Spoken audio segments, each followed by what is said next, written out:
మనలో చాలామంది మేము ధర్మం బాటలోనే నడుస్తాము, అలాగే ధర్మాన్ని ఎదిరించము, ఆ దేవుణ్ణి ఎల్లప్పుడూ ప్రార్థిస్తూనే ఉంటాము.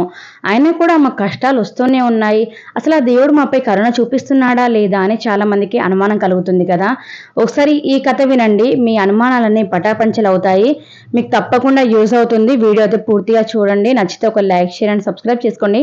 పక్కన బెల్ ఐకాన్ ఉంది కదా, అది క్లిక్ చేస్తే నేను వీడియో అప్లోడ్ చేసిన వెంటనే నోటిఫికేషన్ మీ వరకు ఈజీగా వచ్చేస్తుంది.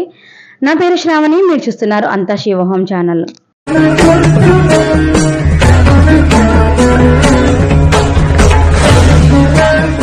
ఎన్నో కష్టాల మీద కష్టాలు అనుభవిస్తున్న ఒక గురువు గారిని తన శిష్యుడు గమనిస్తూ గురువు గారు అనుభవిస్తున్న కష్టాలను చూసి బాధపడుతూ ఉంటాడు.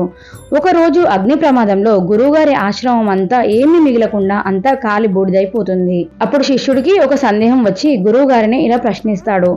గురువు గారు, మీరు ఎన్నో కష్టాలు అనుభవిస్తున్నారు, ఇది నేను కూడా చూస్తున్నాను. మీలాగే ఎందరో గురువులు, వారు కూడా మీలాగే ఎన్నో కష్టాలు అనుభవించారు.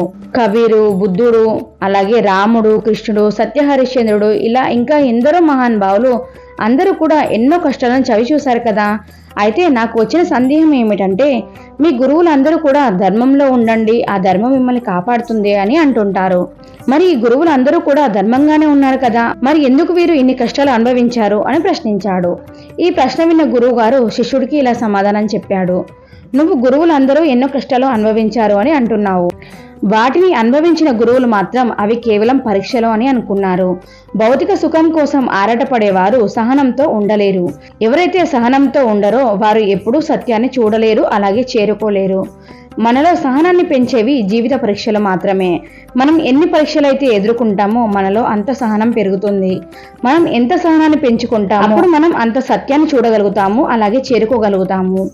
అందుకే గురువులలో సహనాన్ని పెంచడం కోసమే ప్రకృతి గురువులకు పరీక్షలు ఇచ్చి వారిలో ఎంత సహనాన్ని పెంచి వారికి సత్యాన్ని చూపి వారిని మహాన్ భావాలను చేసింది. కాబట్టి మనకు వచ్చే పరీక్షలను పరీక్షలు అని ఎప్పుడూ అనుకోకండి.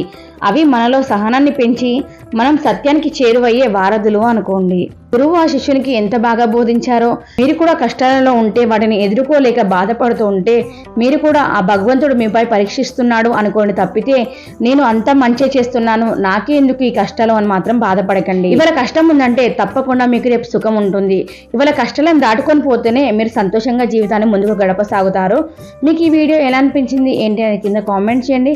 వీడియో నచ్చితే తప్పకుండా ఒక లైక్ చేయండి, షేర్ చేయండి. అలాగే ఎవరైనా కొత్తగా మన ఛానల్ చూస్తుంటే మాత్రం తప్పకుండా సబ్స్క్రైబ్ చేసుకోండి. పక్కన బెల్ ఐకాన్ ఉంది కదా, అది క్లిక్ చేస్తే నేను వీడియో అప్లోడ్ చేసిన వెంటనే నోటిఫికేషన్ మీ వరకు ఈజీగా వచ్చేస్తుంది.